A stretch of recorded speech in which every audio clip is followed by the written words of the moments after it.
Hello everybody, this is Danny from Deep South Homestead on Porch Time today. Um, Guys, it's been somewhat cooler here in the Deep South for July. The speculations is I've been watching several weather channels that I do follow, and they're talking about actually the first week in August may even be as cool or cooler than what we've had here in the last 2 weeks of July. So that is nothing more than what I've been trying to say for quite some time now as the effects of a grand solar minimum or a weather change pattern, geoengineering, however you want to call it, man-made weather. It's all tied together. And as a result, guys, what we're ending up with is a food issue. So today, we need to focus on food shortages, because it's not coming. I want to try to put this out in a way that maybe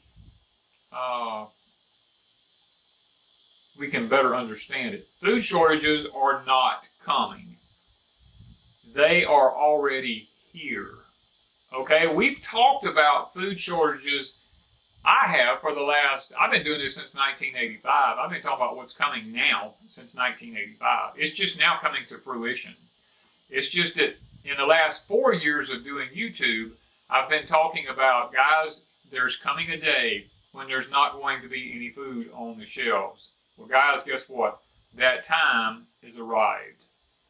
People are sending me emails and pictures and Facebooking me, and whatever other way we've got multimedia systems that we have here, showing me pictures of the grocery store shelves in their towns. It's not just Walmart. We're having Aldi's, and I don't know the names of all these stores in lots of different places. They're not familiar with me, but there's Walmarts everywhere, and they're sending pictures of them. They're sending pictures of, I know Aldi, I remember that as being one of them, and I think Costco might have been one, and there's just some kind of food markets and all kind of other things everywhere in this country. It's not just here, it's all over the country. Well, guess what? This is the first year of the food crisis breakdown. Now, originally, get this, people had talked about the elites, let's put it that way, the ones who actually know a lot of stuff, had talked about, oh, this probably won't happen until 2021. Well, guys, it's not 2021, it's 2019, and it's already happening. Now, I am in contact, I have personally emailed a particular person out of Switzerland. Mr. Sasha Dobler has personally emailed me and has sent me his personal literature about the grand solar minimum, weather changes. Zharkova has out some fantastic videos about this. She's just now coming forward with the actual truth. She can't hold it any longer, she said. She has begged nations, the ones that are in control, to begin to stockpile food now, because it's not going to be in the future, because of the weather anomalies that we are facing, whether they're man-made, whether they're climate controlled, whether they're the grand solar minimum. It's all like a snowball going down a hill, guys. It's all starting to take effect. The question has been asked to me, do I know why we're having this food shortage? Well, I'm going to, I'm not going to say that I know why. I'm going to answer it in a different way. Let me say, let me give you some food for thought. Okay, that's better words for it. Rather than saying, this is what's going to happen. I want you to work on your own end, because I do have a very good inkling about what's going on because of people I communicate with. But I'm going to give you some food for thought. Okay. Several years back, there was a run on survival food supplies. A lot of your survival food companies came out and said, we cannot keep up with the survival food packets for people are desiring to purchase from us. And behind the scenes, what was actually happening, according to the information I got, was that the elites, I'm going to use that word, was buying up all the warehouses of food and storing it up for what is coming. And then I've been kind of given some information that the shortages that you're seeing about the canned goods on the grocery store shelves, like green beans and all these other vegetables that are in shortage now, is that once again the elites have stepped in and they are buying this stuff up in massive quantities and storing it in underground facilities so that they have a food supply. And that is what's causing the 2-year early shortages of food on the shelves, is because they're buying it all up. It's like back when, 2008 or maybe a little bit earlier than that, you couldn't get bullets anymore, like especially the 22 long rifles and stuff like that. There was a shortage of shells that they said. Well, come to find out that what was actually going on is that Homeland Security had stepped in and ordered multiple billions of rounds of different types of 223 rounds of 2.65s and all this kind of stuff had been ordered. And the factories were so busy trying to create these orders that they weren't taking care of the smaller caliber orders and stuff like that. And it was hard to get shells for particular guns because of that going on. Why is it any different for us to think now that there's no green beans on the shelves or there's no other vegetables on the shelves because there's a shortage of them, when truly right at this moment the information I'm getting says that there's really not a shortage of them. It's just that they're disappearing off of the shelves. Well, I'm leaning toward the fact that they're just being stockpiled somewhere because the actual food shortages has not even began yet because of crops. This year is the first year that we're seeing the massive. Now, we've had problems in the past, don't get me wrong, about not being able to plant corn or wheat or soybeans or oats or anything like that. But this is the first year that we've seen the weather anomalies affect corn crops and wheat crops and soy crops and all this as much as it has. We've seen more flooding this year. Many states this year has broken records of flooding in their states. The tributaries, all up and down through the center of the United States, they're still at flood stage, a lot of them. And that is just simply because there's so much water having to move down, and it just keeps coming. And guys, we haven't even made it to the middle of hurricane season down here where we're at yet. And yet, the central part of the United States is still getting severe weather up there many times. Flooding, Missouri, Kansas, Oklahoma, parts of northern Arkansas, Tennessee, Indiana, Ohio, all up through those up there, the valleys up in there are just getting inundated. Nebraska, all these places that I've gotten information from still are seeing flooding coming in. And guys, the thing about it is, the old saying, knee high by July, the corn in the Midwest and all that, upper Northeast, it's not there, guys. I'm getting pictures of people standing in past years with corn between their knees and their waist. And this year, it's only up like maybe this tall, maybe 8 inches to 10 inches high. It's not any higher than that. And now, at the end of July and the first parts of August, we're having these cold fronts are coming down, and the temps are dropping into the 50s, some places even into the 40s and 50s, and low 60s for these corn growing areas, soy growing areas, cotton growing areas, and stuff like this. And what it's doing is it's holding those crops back, because if you know anything about corn and the germination of corn, there is so many days that corn has to be at a certain temperature in order for it to produce on the time scale that it's supposed to produce on. Now, a dear friend of mine, Eric from Eric Life and Farmland, has a real good video out. He put out about a year ago, I think it was, about corn and how it grows and the temperature variances in it and all that. I'm not going into that. If you really want to see about that, go watch Eric from Life and Farmland's video. Hunt it up. It was about a year ago, back in the midsummer, early spring. Fantastic job Eric done on that. But guys, the problem is the corn is not going to have time, according to what the agriculture department is actually saying, now that some of the fields haven't dried out. They're still wet. They're expecting it's a disease called root rot to actually set in on some of the corn crops and some of the soy crops because their feet's still too wet. The roots are not able to breathe. And as a result, this is going to knock the corn crops back to only having, I think they said something like 30 million acres did not get successfully planted this year. And guys, I will say this, down in our area where we live in the deep south, there is corn crops everywhere and they look fantastic. And this is exactly what happened during the year without a summer in 1815, 1816 in that area, is that the south was still able to grow some food. The north could not because it would not heat up because of temperature going off in the Middle East over there and covering the atmosphere up with ash.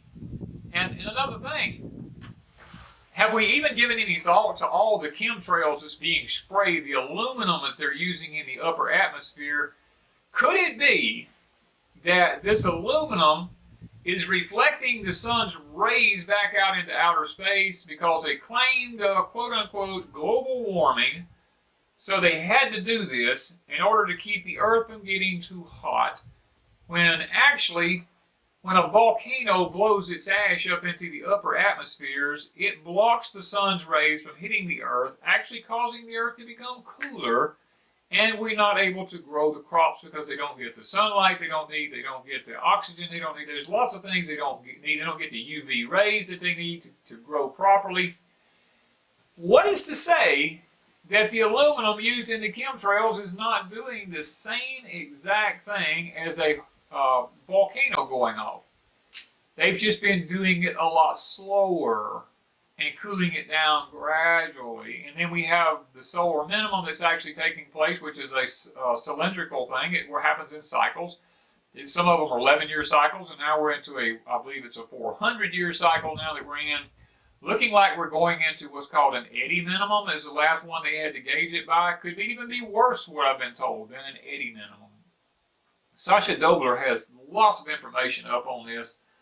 I'm able to get into his information because of he's given me access to it, and I really appreciate that, sir. If you're watching, I really that means a lot to me. Zharkova has tons of information out there about the same exact thing, and she's got, I mean, the information is just mind-boggling if you actually sit down and spend time doing it. This Agenda 2030 that people keep talking about, guys, it's all about making the world equal. Where there's no poor in the world, there is no elite in the world, everybody's on an even keel. That cannot happen. There's no way that can work successfully. That's called communism or socialism, whatever you want to call it.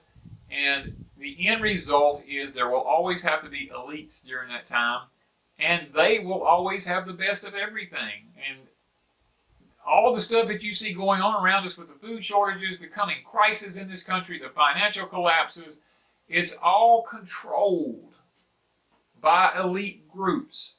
And they are, I just use the word hell-bent on making this happen by a particular time frame. That's why we had Agenda 2021, we had Agenda 2030, Agenda 2050. They have objectives and agendas that need to be met by each one of these dates. They're smart enough now with science and atmospheric things going on to know that there's a solar minimum coming, and they're using it to their advantage. anytime you go back and you study these solar minimums, especially with Mr. Dobler's stuff and Zharkova's stuff, and if you study China, there and Japan, their information that they have from solar minimums, you will see that during that time when there's a solar minimum, there's more wars, there's food shortages during that time. Empires rise, empires fall during those times. So as we go into the beginning stages of this solar minimum that we're going into, guys, expect war in some form or fashion to happen. Expect food shortages to happen. Expect famine globally to happen. Right now, Northern Africa is actually becoming wet again. Southern Africa is actually drying up, according to what I've been able to find out. And they're driving people out of certain places. They're the refugees. They're pushing them up into Europe, out of parts of Africa and all down in there because they don't want to deal with these people. They're trying to get them out of there before all this happens, if you want to just have the bottom line of all of it. Guys, it's kind of like I've told y'all before with Joseph, when the 7 years of good and then the 7 years of famine, I believe there actually came a day when Joseph walked out onto the doorsteps of the palace, and as he looked out over the Nile River out there, and he looked at all the fields that was up and down, because their grain crops and there was all up and down the banks of the Nile. And I think he looked and he saw the water in the river of Nile was low. And as he watched the people working the fields with the oxen and the mules and donkeys and stuff like that, and the burros, I think Joseph could see the dust coming up from behind them as they plowed. And as he watched from the palace doorsteps over the land, or from a pinnacle up in the top of it, maybe he could see better from a pinnacle, and as he watched the crops and they did not green up as fast as they should have, and he didn't see the luscious fields beginning to grow, I really believe that he walked into the Pharaoh and he said, "Pharaoh, it has begun." Because he saw the first signs of the losses of crops.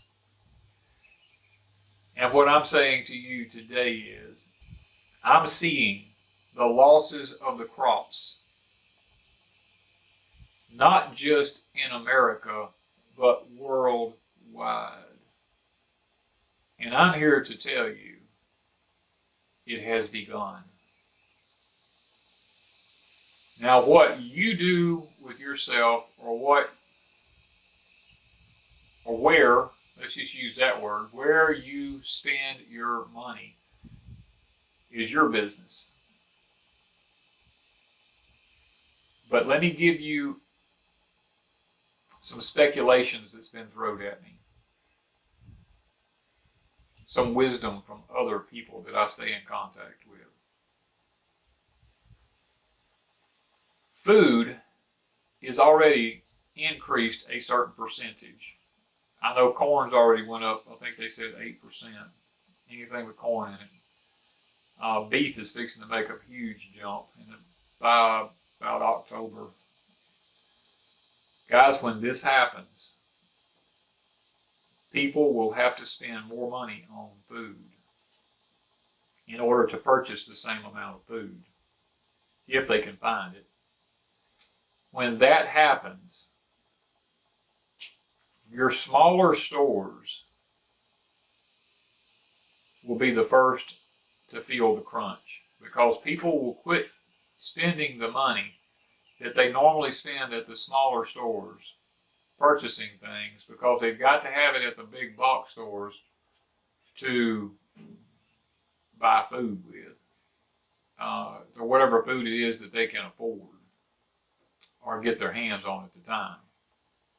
When that happens, then the little small businesses will begin to have to close their doors.